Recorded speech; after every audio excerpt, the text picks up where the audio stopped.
Alex sat alone in the dim light of the workshop. His rough, calloused hands were perfectly still, resting on the scarred surface of the wooden desk. He stared down at the empty rectangular space in the dust. The blue scheduling folder was gone. There was no shattered glass on the floor. There was no broken padlock on the main door, and no muddy footprints coming from the back fence. Whoever had stood here, taking the very heartbeat of their farm's operations, had simply walked in during the day. Just like family. Alex slowly placed two items next to that empty space. First, a cheap, poorly printed copy of their newest pomelo gift box design, a design they hadn't even released yet. Second, a crumpled delivery log from yesterday, showing a strange gap in the afternoon shift. He began to tap his index finger against the heavy wood. Tap, tap, tap. He was connecting the data points in the quiet dark. Outside, the faint rhythmic sweep of a bamboo broom echoed across the dirt yard. Tuna was awake. He could hear her soft footsteps on the porch, clearing the fallen leaves in the cool dawn air. She was completely unaware that the invisible boundary between their quiet home and the outside world had just been breached. Hello, everyone. We hope you are finding moments of peace in your day. But in today's story, peace leaves the wooden house long before the sun comes up. Because when a family business shares the same yard as the family home, a stolen piece of paper is never just about money. Alex stopped tapping his finger. He knew exactly who had been near this desk. Now he just had to watch them work. He tracked work shifts, bathroom breaks, and remembered the exact 30 minutes the yard was empty because the family was inside eating dinner. Building a rural life requires opening your doors. You bring in extra hands for the harvest. But growth brings outsiders, and outsiders bring vulnerabilities. The practical layer of information management is often ignored until it is too late. A desk is just a desk until someone realizes what sits on it. A few feet away from the sorting table, little Henry's blue toy tractor lay abandoned in the dirt. It was just a child's toy, resting innocently near the edge of the busy workshop floor. But looking at it now made Alex's chest tighten. The missing blue folder hadn't just contained the new packaging dimensions and supplier contacts. It held the entire weekly delivery schedule. It held the exact times Tuna drove the rural dirt roads alone to meet the district transport trucks. And written carefully in the margins, it held the afternoon hours when the workshop machinery was loud enough that Henry could play near the back gate without anyone hearing him. Alex placed the empty teacup back on the scarred wood. He couldn't just yell. He couldn't call the police and bring flashing lights into the yard, causing a panic that would make Tuna look at her own home with lasting fear. The morning slowly shifted into its heavy, familiar rhythm. The farm woke up with the comforting clatter of bamboo baskets and the earthy smell of wood smoke drifting from the outdoor kitchen. Tuna walked across the dirt path into the workshop area, carefully carrying a warm ceramic teacup. She placed it gently near Alex's elbow. Thick steam curled from the tea, catching the pale light cutting through the open window. "You were up before the birds," she said softly. She noticed the rigid tension in his jaw and the way he was staring blankly at the production floor. But she didn't press him. She simply adjusted the collar of his faded work shirt and turned back toward the house to prepare Henry's breakfast. Alex picked up the cup, letting the heat sink into his palms. He drank in silence, his eyes never leaving the morning crew. Over by the sliding door, tall baskets of fresh pomelos were stacked neatly. A young male worker hoisted a wooden crate onto his shoulder, pausing to wipe sweat from his neck with a rough towel. Alex watched his hands. He watched the way the man avoided looking toward the desk. In his mind, Alex rewound the past 3 days. He had to carry the heavy weight of this invisible threat alone, absorbing the dark stress so his wife and child didn't have to feel it. Have you ever noticed how heavy a house feels when someone is quietly protecting it from a storm the rest of the family cannot even see? By mid-afternoon, The harsh sun beat heavily against the corrugated tin roof of the storage shed, baking the air beneath it. The shadows cast by the tall bamboo fences stretched long and thin across the dirt path behind the drying racks. This was the quietest edge of the farm, hidden from the hum of the sorting machines and the constant chatter of the main yard.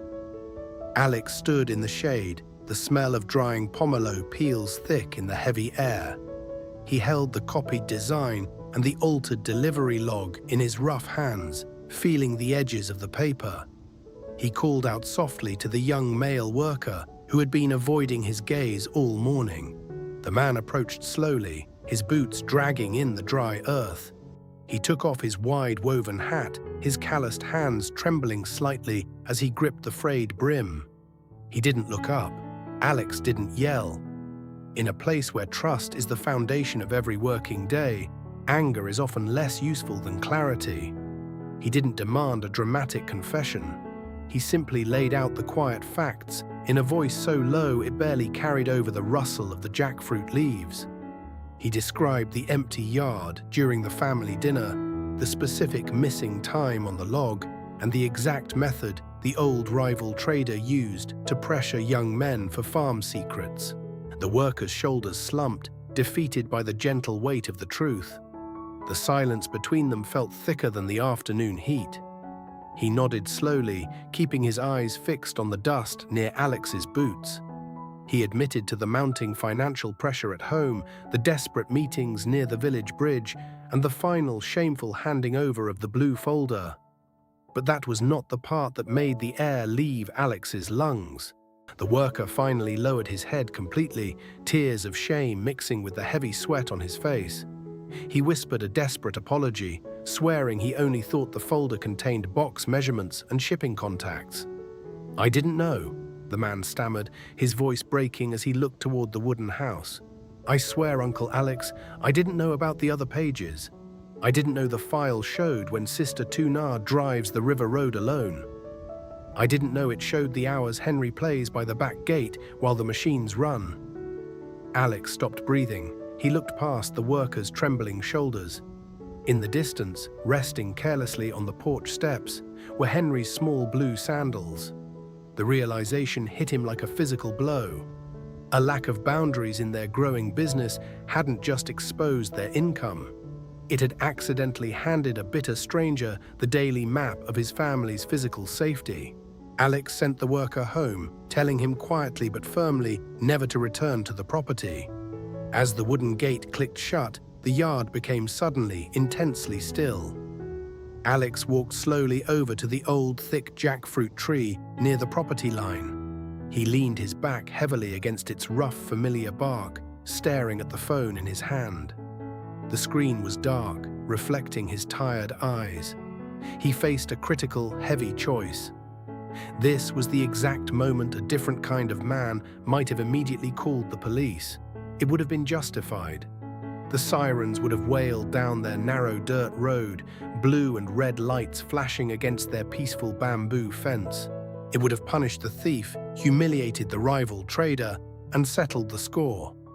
But Alex looked toward the warm, open window of the kitchen.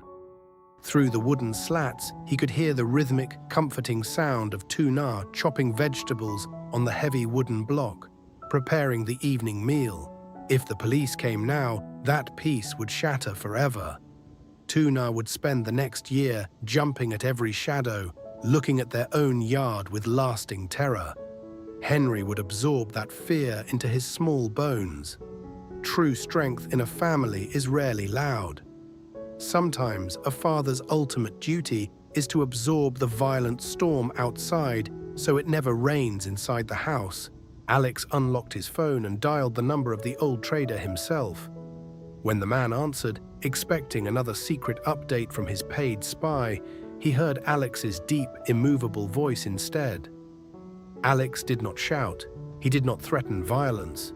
He spoke with cold, calculated restraint.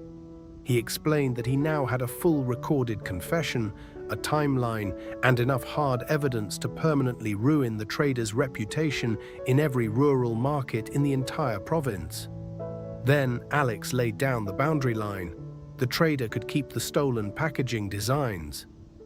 But if one more shadow ever crossed his property, or if anyone looked twice at his wife's delivery truck on the river road, the evidence would immediately go to the authorities. The line went dead. The threat was neutralized, quietly and permanently. Alex lowered the phone as the sun began to set, casting a warm, fragile golden light over the stacks of pomelo baskets. He had protected their borders today. But as he listened to the gentle, unaware sounds of his wife humming in the kitchen, a heavy sorrow remained. Business mistakes cost money, but security mistakes almost cost him his world. Now he had to walk inside and figure out how to tell her the truth. The workday finally ended. The heavy sorting machines fell completely silent, and the sprawling workshop was swallowed by the thick evening dark. But inside the kitchen, the warm, dim yellow light of the porch bulb bravely pushed back the shadows. Tuna stood quietly at the wooden counter, rhythmically washing fresh greens in a small aluminum basin. The sound of splashing water was deeply comforting. Alex stepped inside, the immense weight of the afternoon still heavy on his broad shoulders. He desperately did not want to bring the ugly outside storm into this peaceful room, but a family cannot build a genuinely safe future on a foundation of secrets. He gently touched her arm, asking her to stop working. In the quiet glow of the kitchen, he finally told her the whole truth. Alex stepped forward immediately. His large, rough hands completely enveloped her cold, shaking fingers. He didn't offer empty, loud promises. He simply looked into her eyes and made a quiet, immovable vow.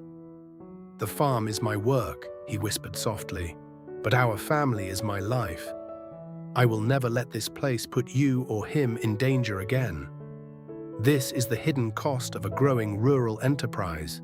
Tuna's hands dropped, resting motionless and tense.